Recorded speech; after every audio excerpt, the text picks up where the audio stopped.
दिव्यवाणी तेरी अमृतवाणी प्रभु, दिव्यवाणी तेरी अमृतवाणी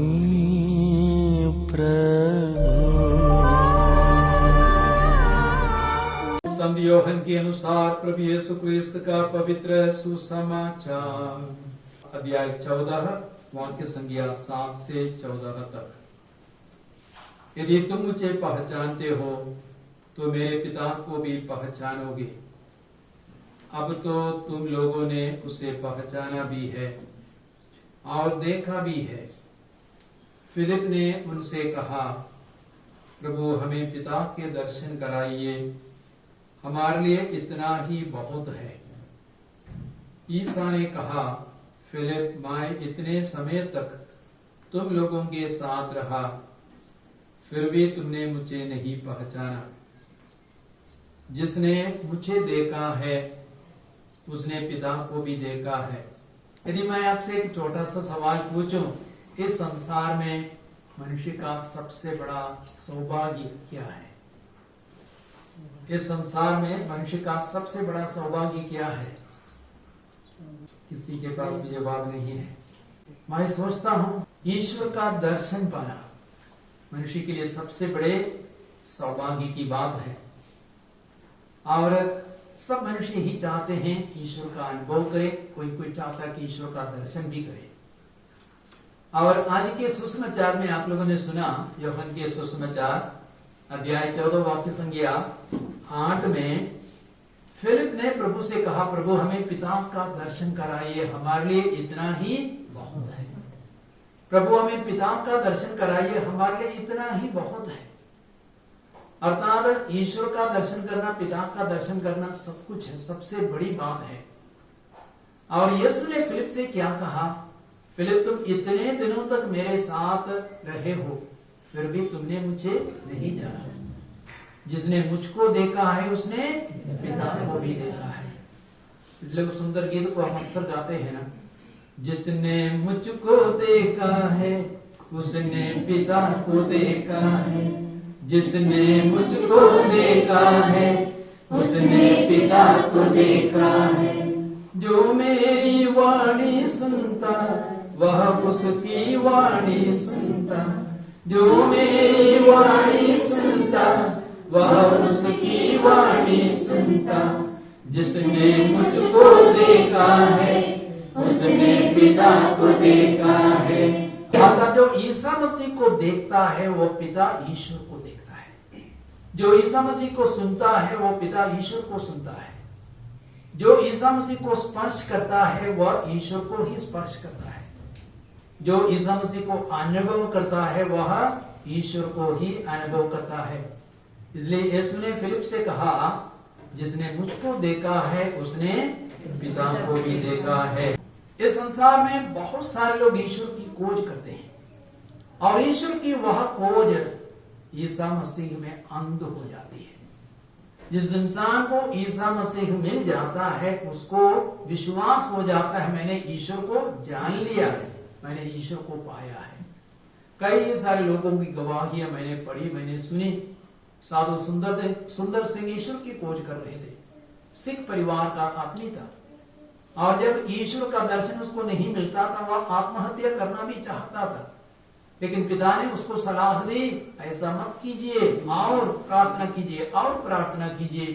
और प्रार्थना कर रहा था, तब एक अद्भुत ज्योति उस कोठरी में प्रवेश कर गई और उस ज्योति के बीच में एक इंसान प्रकट हो गया, और वह इंसान यीशु स्वयं थे।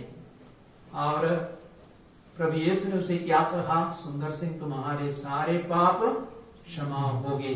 बाद में वह एक विश्वासी बना और वह यीशु का सबसे बड़ा प्रचारक बन गया। मैंने एक बहन नसीला बीवी की गवाही सुनी, वो भी अल्लाह की खोज कर रही थी, लेकिन खोजते खोजते अंत में उसको यीशु का दर्शन मिला और उसकी खोज वहीं पे अंत हो गए। आज वह भी मुसलमानों के बीच में विशेष करके प्रभु यीशु का प्रचार करती है। हाल ही में मैं एक नौजवान की गवाही सुन रहा था और उसका नाम रीस। यह एक मुस्लिम नौजवान है और वह अल्जीरिया में जन्म लिया था। अल्जीरिया में उसका जन्म हुआ था। वह मुसलमान था, लेकिन बाद में वह एक क्रिस्तीय बना। जब वो यूएसए में गया उस समय भी वह अल्लाह की खोज कर रहा था, अल्लाह को जानना चाहता था, ईश्वर को जानना चाहता था और बड़े विश्वास के साथ कुरान पढ़ रहा था और पढ़ते गया, लेकिन एक उलझन उसके मन में आया, क्योंकि कुरान का दृष्टिकोण विशेष करके महिलाओं के प्रति सकारात्मक नहीं है और महिलाओं को कुरान क्या समझता है, वासना की पूर्ति के लिए इनका इस्तेमाल होता है और साथ ही साथ महिलाओं की बुद्धि सही नहीं है, इसलिए एक नकारात्मक दृष्टिकोण कुरान प्रस्तुत करता है। इसलिए वो उलझन में पड़ गया। साथ ही साथ कुरान में यह भी लिखा गया है जो काफिर को मारता है उसको जन्नत मिलेगा, उसको स्वर्ग राज्य मिलेगा। और इसलिए काफिर को मारना मतलब गैर मुसलमानों को मारने से उनको स्वर्ग मिल जाएगा और सबसे बड़ी कामयाबी वे समझते हैं। और आगे वो पढ़ते गया, तब उसको सूरत 5:68 में एक वचन मिला, मतलब अध्याय 5:68 में वचन मिला, यदि तुम तोरा और सुसमाचार को नहीं मानोगे तुम्हारा कोई आधार नहीं है। तो कुरान यह बात भी कहता है, यदि तुम तोरा और सुसमाचार को नहीं मानोगे। तोरा क्या है? बाइबल के पहले 5 ग्रंथ, पंच ग्रंथ कहा जाता है। तो वे 5 ग्रंथ तोरा है। यदि सुसमाचार को और तोरा को तुम नहीं मानोगे तुम्हारा कोई आधार नहीं है। तो इसलिए सच्चा आधार क्या है? तोरा और सुसमाचार है कुरान के अनुसार भी। तब उसने सोचा यदि कुरान ये कहता है तो मैं बाइबल का भी अध्ययन करूंगा। तब उसने बाइबल का अध्ययन करना शुरू किया और तब उसको एक पाठ मिला, मत्ती का सुसमाचार अध्याय 5 वाक्य संख्या 43 से 45 तक। वहां पे क्या लिखा गया है?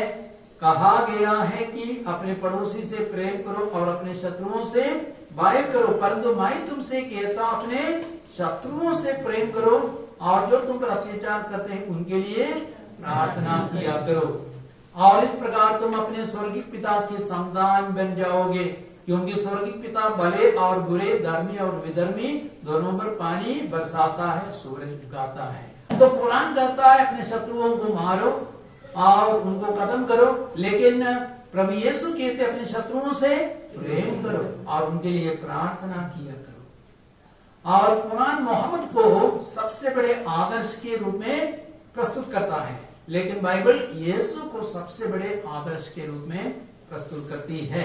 और अंत में उसको विश्वास हो गया कि यीशु ही साक्षात ईश्वर है, साक्षात प्रभु है। और उसने क्या किया? मत्ती के सुसमाचार अध्याय 13 में वाक्य संख्या 45 से 46 तक में वहां पे लिखा गया है, स्वर्ग का राज्य उत्तम मोती खोजने वाले व्यापारी के सदृश है।